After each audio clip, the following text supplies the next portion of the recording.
Hey everybody, this is Perch. As many of you know, I'm a fan of Rumiko Takahashi, and you should be too. Rumiko Takahashi just does very good visual storytelling, nice, detailed plots. I mean, just lots of layers to Rumiko Takahashi. I've recommended people. I've had people go like, I just won't go for anime. I don't like the drawings with big eyes and everything else. And you're just missing out. Well, they're doing the Ranma one half kind of not reboot, but redo of the series. And by and large, at least as we've learned more, it's not going to go full crazy. Some of the reimaginings are updated for modern audiences, and they take a lot of the spirit away. And by the way, I do have an issue when the series is has a small collection of characters, and then somebody involved in it's like, yeah, we got too many white characters here. We need to change one up a little bit. I do have an issue with that because the original story was written as the original story. And I mean, you're free to reimagine it any way you want, but then fully reimagine it as something new. Don't just do we're going to try and keep the charm, but we're also going to try and change elements of how it was constructed. Like, no, that seems unfair to the original creator. If the original creator wants to come in and do a variant of their work, that's okay too, I guess. But like, it's not. The idea of, hey, let's just tweak a little bit, that shouldn't matter, right? Yeah, it kind of can. If I was watching this thread, and they're going to do the Harry Potter a TV show, like a series, because money. And the comments are like, but will they make either Ron or Hermione black? And they really should, because that will be more inclusive. And I guess my comment is, but does it need to be more inclusive? And you might say, wow, that sounds like what an awful thing to say. Of course it should be inclusive. No, my comment is, isn't it inclusive now? I mean, is really, put it this way, would changing Ron to be black from a ginger make it more inclusive? How? I mean, I'm honestly asking. I'm not asking, to angrily defend it, but does that change the story? Does that change the model? Does it present, a black life experience because you've just done a palette swap on the guy? I mean, what else have you if you're going to go down that track, you're going to have to really need to go down that track and do something authentic.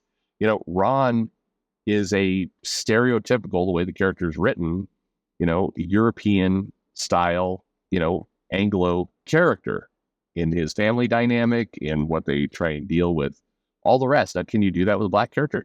You can, but it's not enough to change just the color of the character. You need to actually, make it more true. Otherwise, you're saying, hey, we're going all in on diversity here, but we don't really want to. We want to do the minimal amount possible for us to claim that we're being diverse.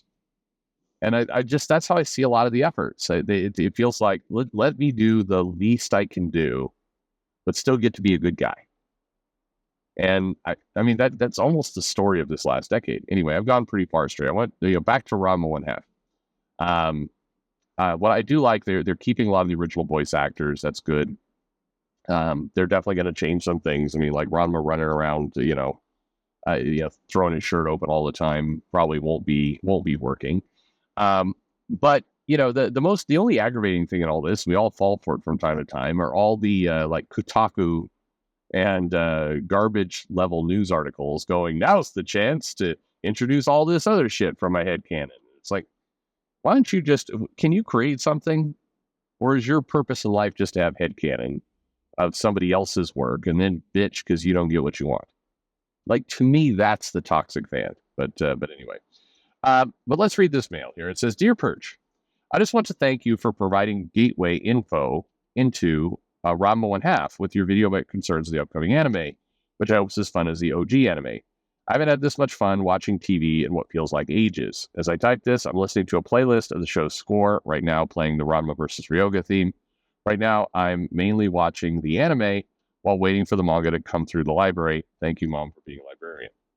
I'm so invested in Ranma right now that if I ever have a daughter, I kind of want to name her Akane. Good for you. I did too. Mrs. Perch did not go for that. Uh, I I absolutely wanted to go Akane, and then I had other ones, from different animes. Video Girl I, there were some characters in that one that I also I like the names there. Not I, but there's a bunch of. By the way, I mentioned Ranma One Half. Get into Video Girl I next. It's if you like what Ranma One Half and you like Takahashi stuff, that's another good one to go into. A very similar. Again, it's slice of life, but also in very much a Japanese way, slightly insane. But it's good stuff. But anyway, I had that same thing. I tried. I'm like Akane. I went through the list of characters. I had Nami on there at one point. I never got there. I did get to name my dog Luffy, so that was good. And I did sneak by Mrs. Perch, for one of my daughters, a character of Game of Thrones, but I won't explain which. And I think Mrs. Perch is smart enough to understand that's. I'm like, yeah, this is a good name. Yeah, we should definitely do that. And she's like, yeah, it's a really beautiful name. It's much better than naming a character after pop culture shows. And I'm like, yeah, it is. Yeah.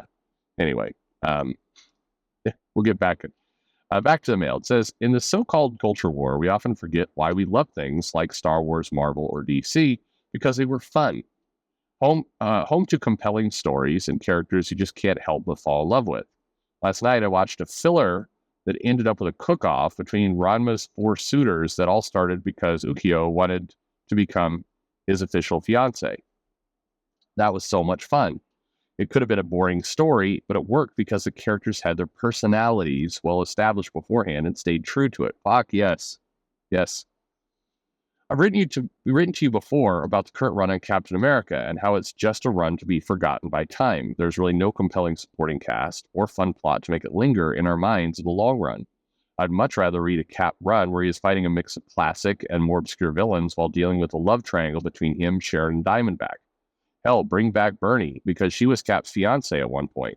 Let Captain America be a fun title and not one that has to be a commentary on something. Ranma One Half shows how to make a compelling world with characters you can't help but be entertained by, and I wish more creators could learn from it to make their own works better.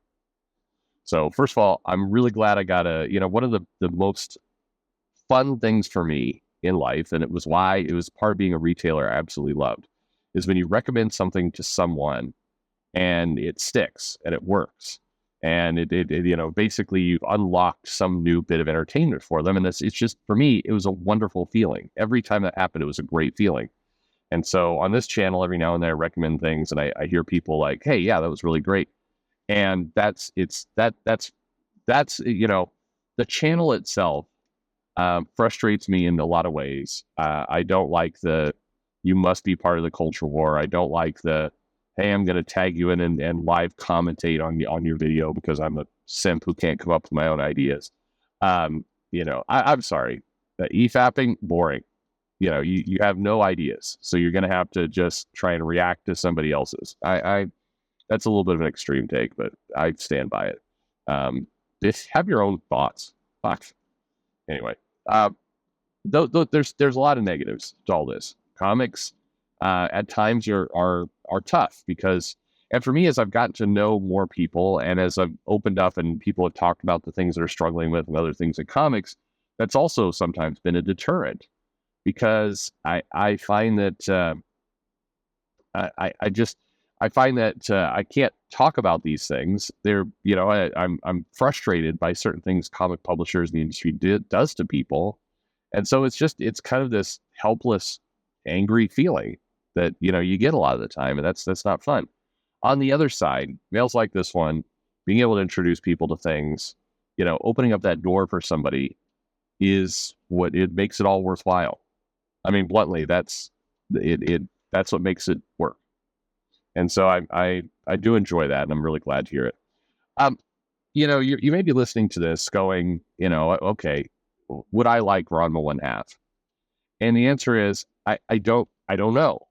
But kind of to where I started the video, the things that I like about Ranma One Half, which the person who wrote in the letter identified, is the characterization. The characters are so great and so powerful that you can't help but love a lot of what's done there. And I think it, I'll use the word in a way that I think most people don't mean it. It's incredibly diverse. And when I say diverse, I don't mean through palette swaps of skin tone. I mean different personalities. And it yeah, in many cases I was reading the manga and it was in black and white. Um, it the race of the characters obviously are all Japanese, but they're also manga style cartoon characters with giant eyes and exaggerated features and everything else. And you don't wind up thinking about the race. You don't wind up thinking about like I'm reading a bunch of Japanese characters. Because the personalities are so powerful between Ranma, between Akane, and their that dynamic between Ryoga, between Shampoo, between like these characters where you have very, very different motivations, very diverse motivations. And so, depending on who you are and your personality, whether you're introvert, extrovert, straight, gay, whatever you happen to be, in terms of your personality, there is a character that is there for you that will fit. And so, and you're reading in this black and white manga, the gray value used is somewhat irrelevant for the skin tone. It's the personality, it's the rich and depthness to that. And so one of the reasons I love Ranma, and I tell people this, now it's looking to be kind of funny, is the diversity of personalities and character and motivations and ideas and how they act and how they bounce into each other. It's brilliant. I don't know, like Ranma One Half is, definitively a slice of life comedy, kind of is how it's often. Yeah, that's about right. It's silly. It's irreverent. The characters do over the top things. A lot of it's built up in this love triangle. It becomes like a love, uh, many sides, tetrahedron. But it's also, I mean, it's not sappy. When the manga, goes for big emotional high stakes moments, they land it. It it builds up those characters so powerfully, so wonderfully, that when it comes time to pay off some of these moments, the book pulls it off because the personalities are so rich and so diverse that you feel for the motivations of these characters. Like I said, if you'd like Ranma One Half, there's other Rumiko Takahashi books to do. Mesanai Koko is one of mine. Definitely a little bit more Japanese, more some more density there in the storytelling that will be tricky, I think, for some people. There's a lot that Takahashi has done. Those are two of my favorites. I like Video Girl Eye quite a bit. I like some of the udon stuff, although half the time that's super pervy. But we'll talk about that another time. Anyway, there's a lot of great work out there, and thank you very much, Hamail. Definitely, gave me some nice confidence, and I really appreciate it. Thanks for listening.